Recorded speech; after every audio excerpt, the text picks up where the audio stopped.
I was just remembering this time I had a buyer, terrible story, but he comes to me.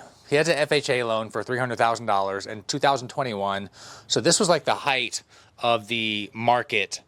Everything was super inflated, rates were super low, and he wants to buy a house. So I get him a house under contract. It's a nice house, not super great, but not terrible either. Great area, good house.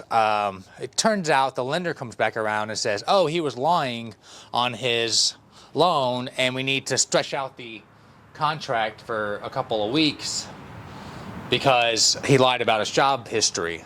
So I go to the sellers, I say, hey, we need 2 more weeks. The sellers wanted an additional escrow deposit.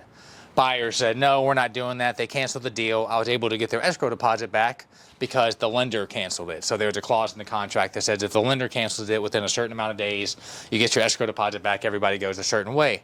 So I get them another house under contract. Remember, this was super competitive, buyers everywhere at this time. And it's under contract for a few weeks. I think we even get to the appraisal, and it appraised. And then the dad comes and sees it. Parents kill every single real estate deal. The dad comes and sees it.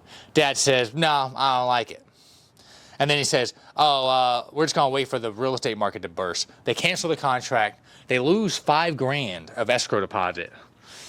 And they cancel the contract and said, oh, we want to wait for the bubble to burst. Bubble to burst, bubble to burst. That's all they could fucking talk about.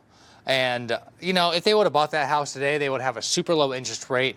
The house would have went up by like 30, 40 grand.